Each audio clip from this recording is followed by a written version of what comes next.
ಲಕ್ಷ್ಮಿ, ಮನೆ ಹತ್ರನೇ ಇರ್ರಿ, ಅಲ್ಲಿಗೆ ಬರೋದು ಬೇಡ. ಅಯ್ಯೋ ಬರಲಿ ಬಿಡ್ಜಯಕ್ಕ, ಹುಡುಗರು ಎಲ್ಲರ ಮುಂದೆ ಹೇಳಿ ಏನೇನು ಮಾಡ್ತಾನೆ ನಿನ್ನ ಗಂಡ ಅಂತ. ಅಯ್ಯೋ ಬೇಡ, ಸುಮ್ಮನಿರೇ ಗಿರ್ಜಿ. ಮಕ್ಳ ಮೇಲೆ ಇನ್ನೂ ದ್ವೇಷ ಜಾಸ್ತಿ ಆಗುತ್ತೆ ಅವ್ರಿಗೆ. ಅಯ್ಯೋ ಇವತ್ತೇನು ಕಡಿಮೆ ಆಗುತ್ತೆ ಅನ್ಕೊಂಡಿದ್ಯಾ? ಇವತ್ತಿನ್ನೂ ಕೊತ ಕೊತ ಕೊತ ಕಥ ಅಂತ ಕುದ್ದು ಹೋಗ್ಬಿಡುತ್ತೆ. ಅಯ್ಯೋ ದೇವ್ರೆ, ಏನೇ ಮಾಡೋದು? ನನಗೆ ಯಾಕೋ ಭಯ ಆಗ್ತಿದೆ. ಅಲ್ಲ, ಇವತ್ತು ಪಂಚಾಯತಿ ಯಾಕೆ ಮಾಡೋಕ್ಕೋದೆ ಕಿರ್ಚಿ? ನಿನಗೆ ಮಾಡಬಾರ್ದಿತ್ತು ಕಣೆ. ಇವಾಗ ಎಷ್ಟೆಲ್ಲ ತೊಂದರೆ ಆಗುತ್ತೆ ಗೊತ್ತಾ? ನನಗೆ ಮುಂಚೆಯಿಂದ ಇದನ್ನೆಲ್ಲ ಹೆದರಿಸೋ ಅಭ್ಯಾಸನೇ ಇಲ್ಲ. ಇನ್ನು ಮೇಲೆ ಅಭ್ಯಾಸ ಮಾಡ್ಕೋಬೇಕು ಜಯಕ್ಕ, ಇಲ್ಲ ಅಂದರೆ ನೀನು ಕೊನೆಯವರೆಗೂ ಹಿಂಗೆ ಎಲ್ಲದರಲ್ಲೂ ಸಹಿಸ್ಕೊಂಡಿರ್ಬೇಕಾಗತ್ತೆ. ನೀನು ಒಂದು ನಿನ್ನ ಗಂಡ ಬದಲಾಗಬೇಕು, ಇಲ್ಲ ನೀನು ಮನಸ್ಸು ಬದಲಾಯಿಸ್ಕೊಂಡು ಅಲ್ಲಿಂದ ಹೊರಗಡೆ ಬರಬೇಕು. ಇಲ್ಲ ಇನ್ನೂ ಒಂದಿದೆ ನೋಡು, ನಿನ್ನ ಗಂಡ ಬದಲಾಗಲ್ಲ, ಇನ್ನೂ ಹಾಳಾಗ್ತಾ ಹೋಗ್ತಾನೆ, ಇನ್ನೂ ನಿಮ್ಮ ಮೇಲೆ ದ್ವೇಷ ಮಾಡ್ತಿರ್ತಾನೆ, ಇನ್ನೂ ಕಾಟ ಕೊಡ್ತಿರ್ತಾನೆ. ಎಲ್ಲನೂ ಸಹಿಸ್ಕೊಂಡು ಅವನ ಜೊತೆ ಕೊನೆವರೆಗೂ ಇರಬೇಕಾಗತ್ತೆ. ಚಿತ್ರ ಹಿಂಸೆ ಪಟ್ಕೊಂಡು. ಯಾವ್ದು ಬೇಕು ಹೇಳು ನಿಂಗೆ? ಅಲ್ಲ, ಇಂಥ ವಾತಾವರಣದಲ್ಲಿ ಮಕ್ಕಳು ಬೆಳೆದ್ರೆ ಅವ್ರ ಮನಸ್ಸಿನ ಮೇಲೆ ಏನೆಲ್ಲ ಪರಿಣಾಮ ಬೀಳ್ಬೋದು ಅಂತ ಗೊತ್ತಾ ನಿಂಗೆ? ಈ ಮಕ್ಕಳು ಇನ್ನೂ ಬದುಕಿ ಬಾಳ್ಬೇಕಾಗಿರೋರು. ನಿಮ್ಮನ್ನು ನೋಡಿ ಮುಂದೆ ಅವ್ರು ಯಾರು ಮದುವೆ ಮಾಡ್ಕೊಳಕ್ಕೆ ಇಷ್ಟಪಡ್ತಾರಾ? ಸಂಸಾರ ಅಂದರೆ ಭಯ ಪಡ್ಕೋತಾರೆ, ಮುಂದೆ ಬರೋದಕ್ಕೆ ಹೆದರುತ್ತಾರೆ. ಹೆಣ್ಮಕ್ಳಾಗಿ ನಾವು ಯಾಕಾದರೂ ಹುಟ್ಟಿದ್ವು ಅಂತ ಭಯ ಪಡ್ತಾರೆ. ಮುಂದೆ ಮದುವೆಯಾಗಿ ಬರೋ ಗಂಡ ನಮ್ಮ ಅಪ್ಪನ ಥರನೇ ನಡ್ಕೊಂಡ್ರೆ ಏನು ಮಾಡೋದು ಅಂತ ಚಿಂತೆ ಮಾಡ್ತಾರೆ. ಎಲ್ಲ ಗಂಡಸ್ರನ್ನು ನೋಡಿದ್ರೆ ಭಯ ಆಗೋದಕ್ಕೆ ಶುರುವಾಗುತ್ತೆ ಅವ್ರಿಗೆ. ಎಲ್ಲ ಗಂಡು ಮಕ್ಕಳು ಒಂದೇ ಅಂದ್ಕೊಂಡು ಗಂಡು ಮಕ್ಕಳನ್ನೆಲ್ಲ ದ್ವೇಷ ಮಾಡಿಬಿಡ್ತಾರೆ. ಅಯ್ಯೋ ಹಂಗಾಗಬಾರ್ದು ಕಣೆ, ಹಂಗಾಗಬಾರ್ದು. ಇಂಥ ಪಾಪಿಗಳು ಯಾರೂ ಇರೋದಿಲ್ಲ. ಎಲ್ಲೋ ಕೆಲವರು ಹಿಂಗಿರ್ತಾರೆ, ಆದರೆ ಒಳ್ಳೆ ವ್ಯಕ್ತಿಗಳು ಇರ್ತಾರೆ ಅನ್ನೋದು ನನಗೆ ಗೊತ್ತು. ಉದಾಹರಣೆಗೆ ನಮ್ಮ ತಂದೆ ಯಾವತ್ತೂ ನಮ್ಮ ಅಮ್ಮಂಗೆ ಒಂದೇ ಒಂದು ಮಾತು ಬೈದವರಲ್ಲ, ಹೊಡೆದವರಲ್ಲ. ಅಂಥ ವಂಶ ನಮ್ಮದು, ದಾನ ಧರ್ಮ ಮಾಡಿರೋ ವಂಶ. ನೀನೇ ಹೇಳಿದೆ ಅಲ್ವಾ, ಮಕ್ಕಳು ಒಳ್ಳೆ ವಾತಾವರಣದಲ್ಲಿ ಬೆಳಿಬೇಕು ಅಂದರೆ ನೀನು ಧೈರ್ಯ ಮಾಡಬೇಕು. ತಾಯಿ ಹೇಗಿರ್ತಾಳೋ, ಯಾವ ರೀತಿ ನಡ್ಕೊತಾಳೋ, ಮಕ್ಕಳು ಅದನ್ನೇ ಯಾಕೆ ಕಲಿಯೋದು? ಚಿಂತೆ ಮಾಡಬೇಡ. ನಿನಗೇನಾದ್ರು ತೊಂದರೆ ಆಯಿತು ಅಂದರೆ ಜೊತೆಗೆ ನಾನಿರ್ತೀನಿ. ಹುಡುಗರಿಗೆ ಏನೂ ಆಗಬಾರ್ದು. ತಿಂಗಳಿಗೊಂದು 4-5 ಸಾವಿರ ದುಡಿತ್ಯಾ, ಮನೆ ಖರ್ಚಿಗೆ ಅಷ್ಟು ಸಾಕು. ಇವ್ರನ್ನ ಓದಿಸೋದಕ್ಕೂ ಆಗುತ್ತೆ, ಮನೆ ಖರ್ಚಿಗೂ ಆಗುತ್ತೆ. ನೀನು ಇವ್ರ ಜೊತೆಲಿದ್ದರೆ ಈ ಕಡೆ ಮನೆ ಕೆಲಸನೂ ಮಾಡಬೇಕು, ಇವ್ರ ಸೇವೆನೂ ಮಾಡಬೇಕು, ಜೊತೆಗೆ ಅಲ್ಲಿ ಕೆಲಸಕ್ಕೂ ಹೋಗಬೇಕು, ಮಕ್ಕಳು ನೋಡ್ಕೊಬೇಕು. ಇಷ್ಟೆಲ್ಲ ಹಿಂಸೆ ನೋಡಿ ಜಯಕ್ಕ. ಕೆಲಸ ಎಷ್ಟಾದರೂ ಇರಲಿ, ಅದೊಂದು ಪಕ್ಕಕ್ಕಿಡು. ಆದರೆ ಮನಸ್ಸಿಗೆ ನೆಮ್ಮದಿ ಇಲ್ಲ ಮನೇಲಿ ಅಂದರೆ ಕೆಲಸ ಮಾಡೋಕ್ಕೂ ಮನಸ್ಸಿರಲ್ಲ. ಹೌದು ಗಿರ್ಜಿ, ನೀನು ಹೇಳೋದು ನಿಜನೇ. ಆಯಿತು ನಡಿ, ಧೈರ್ಯ ಮಾಡ್ತೀನಿ. ಅಳ್ಬೇಡ ಜಯಕ್ಕ, ಅಳ್ಬೇಡ. ನಾನು ನಿನ್ನ ನೋವೇನು ಅಂತ ಅರ್ಥ ಆಗುತ್ತೆ. ಆದರೆ ಏನು ಮಾಡ್ತೀಯ, ಗ್ರಾಚಾರ ಅಲ್ವಾ? ಇಂಥ ಪಾಪಿ ಗಂಡ ಸಿಕ್ಬಿಟ್ಟ. ಒಳ್ಳೆಯವ್ರಿಗೆ ಕೆಟ್ಟವರೇ ಸಿಗೋದು ಅಂತ ಯಾರೋ ಹೇಳಿದ್ದು ಮಾತು ಕೇಳಿದ್ದೆ.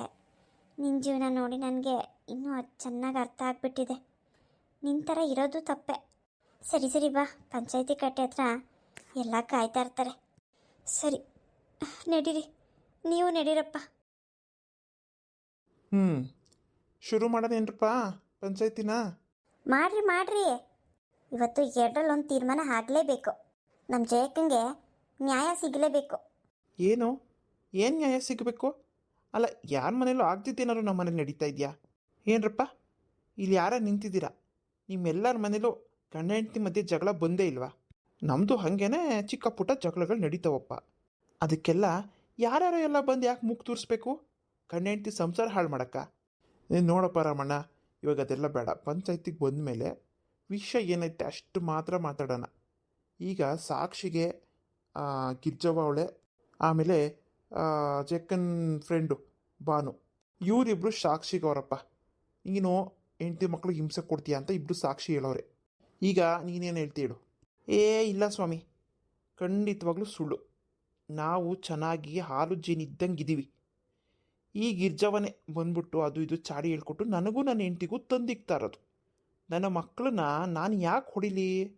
ಚಿನ್ನದಂಗೆ ನೋಡ್ಕೊಂಡಿದ್ದೀನಿ, ಚಿನ್ನದಂಗೆ. ನೋಡಿ, ಹೆಣ್ಣು ಮಕ್ಕಳು ಅಂತಲೂ ನೋಡ್ದೇ ಸ್ಕೂಲಿಗೆ ಕಳಿಸ್ತಾ ಇದ್ದೀನಿ. ಇದಕ್ಕಿಂತ ಬೇಕಾ? ಮಕ್ಕಳ ಮೇಲೆ ಪ್ರೀತಿ ಇಲ್ಲ ಅಂದಿದ್ದಿದ್ರೆ ನಾನು ಯಾಕೆ ಸ್ಕೂಲಿಗೆ ಕಳಿಸ್ತಾ ಇದ್ದೆ? ಅಯ್ಯೋ ಅಯ್ಯೋ ಅಯ್ಯೋ ಅಯ್ಯೋ ನಿನ್ನ ಮಕ್ಕಳಿಗಿಷ್ಟು ಅಲ್ಲ ನೀನೇನು ಹೊಟ್ಟೆಗೆ ಅನ್ನ ತಿಂತೀಯ ಹೇರ್ಗೆಲ್ಲಿ ತಿಂತೀಯ ನೀನು ಹಾಂ ನನಗೆ ಗೊತ್ತವೀಗ ಬಾಯಲ್ಲಿ ಹಾಂ ಹೆಣ್ಮಕ್ಳನ್ನ ನೀನು ನೀನು ಸ್ಕೂಲಿಗೆ ಕಳಿಸ್ತಿದ್ಯಾ ಅಬ್ಬಬ್ಬಬ್ಬಬ್ಬಬ್ಬ ನೋಡಿ ಪಟೇಲ್ರಿ ಎಂಥ ಸುಳ್ಳು ಹೇಳ್ತಾವ ನೀ ನನ್ನ ಮಗ ಸ್ಕೂಲಿಗೆ ಕಳಿಸ್ತಿರೋದು ನಮ್ಮ ಜಯಕ್ಕ ಇನ್ನೊಬ್ಬರು ಮನೆ ಕೆಲಸ ಮಾಡಿ ಬೆಳಗ್ಗೆನೇ ಹೋಗಿ ಬೆಳಗಿನ ಜಾವ ಹೋಗಿ ಮನೆ ಕೆಲಸ ಮಾಡಿಕೊಂಡು ಓದಿಸ್ತಾ ಇರೋದು ನಮ್ಮ ಜಯಕ್ಕ ಇವನು ಓದಿಸ್ತಾವಂತ ಇವನು ಅಲ್ಲ ಹೇಳಕ್ಕನ ಮರ್ಯಾದೆ ಬೇಡವಾ ಹೆಣ್ಣುಮಕ್ಳು ಅಂದ್ರೇ ಆಗಲ್ಲ ಇವನಿಗೆ ಸ್ಕೂಲಿಗೆ ಕಳಿಸ್ಬೇಡ ಅಂತ ಅಂದ್ಬಿಟ್ಟು ಅದೆಷ್ಟು ಸತಿ ಜಗಳ ಮಾಡೋನೋ ಅದೆಷ್ಟು ಸತಿ ಹೊಡೆದವನು ಈಗ ನೋಡಿದ್ರೆ ಇಂಥ ಉಲ್ಟಾ ಮಾತಾಡ್ತಾನಲ್ಲ ಅಲ್ಲ ರಮಣ ಸರಿಯಾಗಿ ಮಾತಾಡು ಪಂಚಾಯತಿ ಕಟ್ಟೆತಾವ ನಿಂತಿದ್ಯಾ ನೀನು ನ್ಯಾಯ ಹೇಳೋ ಜಾಗ ಇದು ಬಾಯಿಗೆ ಬಂದಂಗೆ ಏನೇನೋ ಮಾತಾಡಿ ಸುಳ್ಳು ಪಳ್ಳು ಹೇಳ್ಬೇಡ ಇದು ಎಷ್ಟೋ ಜನಕ್ಕೆ ಇಂಥ ಜಾಗದಲ್ಲಿ ನ್ಯಾಯ ಸಿಕ್ಕೈತೆ ಈ ಸತಿ ಅನ್ಯಾಯ ಆಗಕ್ಕಂತೂ ನಾನು ಬಿಡೋದಿಲ್ಲ ನೋಡಿ ಸ್ವಾಮಿ, ನೋಡಿ ಹೆಂಗೆ ಬಾಯಿಗೆ ಬಂದಂಗೆ ಮಾತಾಡ್ತಾಳೆ. ಅಲ್ಲ ಒಂದು ಗಂಡಸ ಹತ್ರ ಮಾತಾಡೋ ಮಾತಾ ಇದು? ಹಾಂ, ನೆನ್ನೆ ತಾನೇ ಅವ್ರ ಯಜಮಾನಪ್ಪಂಗೆ ಹೇಳಿದ್ದೀನಿ ನಮ್ಮ ಸಂಸಾರದ ವಿಷಯಕ್ಕೆ ಮುಖ ತೋರ್ಸೋದು ಬೇಡ ಅಂತ. ಆಲೇ ಬಂತು ಪಂಚಾಯತಿ ಕಟ್ಟೆ ಸೇರಿಸಿ ನಮ್ಮ ಸಂಸಾರನ ಹಾಳು ಮಾಡ್ಬೇಕಂತ ಇದೆಯಲ್ಲ. ಗಿರ್ಜವ್ವ ನಿಂಗೇನು ತಲೆಗೆಲ್ಲ ಕೆಟ್ಟಾಯ್ತಾ? ಹೋಗಿ ಸ್ನೇಹಿತೆ ಅಂತ ಹೇಳ್ತೀಯ. ಜೈನ್ ಸ್ನೇಹಿತೆ ಅಂತ ಹೋಗಿ ನೀನು ಸ್ನೇಹಿತೆ ಸಂಸಾರನೇ ಹಾಳು ಮಾಡ್ತಿದ್ಯಲ್ಲ. ಹಿಂಗೆಲ್ಲ ಚಾಡಿ ಹೇಳ್ಕೊಟ್ರೆ ನಾನು ಅವಳು ಚೆನ್ನಾಗಿರ್ತೀವಿ ಅಂದ್ಕೊಂಡಿದ್ಯಾ? ನಿನ್ನ ಜೊತೆಗೆ ಭಾರಿ ಚೆನ್ನಾಗಿರೋದು ಜಯಕ್ಕ ನಾನು ನೋಡಿದ್ದೀನಿ. ನಾನೇನು ಇಡೀ ಊರೇ ನೋಡೈತೆ. ನಿನ್ನ ಮನೆಗೆ ಬಂದರೆ ಸಾಕು ಗಡ ಗಡ ಗಡ ಗಡ ಅಂತ ನಿನ್ನ ಹೆಂಡತಿ ಮಕ್ಕಳು ನಡುಕ್ತಾರೆ. ನೋಡಿದ್ಯಾ ನೀನು ಅವ್ರು ಯಾವತ್ತಾದ್ರೂ ನೆಮ್ಮದಿಯಾಗಿ ನಿದ್ದೆ ಮಾಡೋದನ್ನ? ಅವಳಿಗೇನು ಕಮ್ಮಿ ಆಗೈತೆ? ರಾಣಿ ಇದ್ದಂಗಿಲ್ವಾ? ನೋಡಿ ಹೆಂಗವಳೆ ಗುಂಡ್ಕಲ್ಲಿದ್ದಂಗೆ. ಅಯ್ಯೋ ನಿಮ್ದಕ್ಕೆ ಬಾಯಿಗೆ ಹುಳ ಬಿತ್ತು. ರಾಮಂದು ಅಣ್ಣ ನಿಮ್ದಕ್ಕೆ ಮಾತಾಡೋ ಬೈಗಳ ಇದೆಯಲ್ಲ ನಮ್ದಕ್ಕೆ ಮನೆವರೆಗೂ ಕೇಳಿಸ್ತಾ ಇರುತ್ತೆ ಅವಾಗವಾಗ. ನಿಮ್ದಕ್ಕೆ ಮನೇಲಿ ದಿನ ಗಲಾಟಿ ಜಗಳಾನೆ. ಮಕ್ಕಳೊಂದು ಇರೋದು ಮನೇಲಿ ಹೆಂಗಿರ್ಬೇಕು ಅಂತ ಜ್ಞಾನ ಇಲ್ವಾ ನಿಮಗೆ? ಇಷ್ಟೊಂದು ಜನ ಮಕ್ಕಳು ಯಾಕೆ ಬೇಕು ನಿಮಗೆ? ಸಾಕಕ್ಕೆ ಯೋಗ್ಯತೆ ಇಲ್ಲ ಅಂದರೆ ಯಾವುದಾದ್ರು ಮಕ್ಕಳು ಇರಲ್ವಲ್ಲ ಅಂಥವ್ರಿಗೆ ಕೊಟ್ಬಿಡ್ಬೇಕು. ಹೆಂಡತಿದ್ದು ಮಕ್ಕಳದು ಬೆಲೆದು ಗೊತ್ತಿಲ್ಲ ಅಂದಮೇಲೆ ನಿಮ್ದಕ್ಕೆಲ್ಲ ಯಾಕೆ ಮದುವೆ? ಹಂಗೆ ಸನ್ಯಾಸಿಯಾಗಿ ಇರಬಾರ್ದಾ? ಇವಾಗ ಸುಮ್ಮನಿರಿ, ಯಾರೂ ಮಾತಾಡೋದು ಬೇಡ, ಸಾಕ್ಷಿನೂ ಯಾರು ಬೇಡ.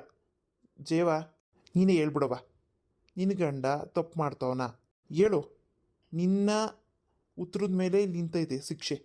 ಒಂದು ವೇಳೆ ನಿನ್ನ ಗಂಡ ಹಿಂಗೆ ಮಾಡ್ತಿದ್ರೆ ನ್ಯಾಯ ನಾವು ಕೊಡಿಸ್ತೀವಿ. ಇನ್ನು ಯಾವತ್ತೂ ಹಂಗೆ ನೀವು ನಿಮಗೆ ಹಿಂಗೆ ಮಾಡಿಕೂಡ್ದು ನಿಮಗೆ.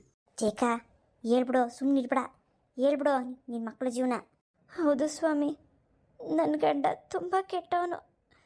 ಪ್ರತಿದಿನ ಕೊಡಬಾರ್ದು ಹಿಂಸೆ ಕೊಡ್ತಾನೆ. ಮದುವೆ ಆದಾಗಿಂದು ನನಗೆ ಹಿಂಸೆನೆ. ನನ್ನ ಮಕ್ಕಳನ್ನ ಯಾವತ್ತೂ ಪ್ರೀತಿಯಿಂದ ನೋಡ್ಕೊಂಡಿಲ್ಲ.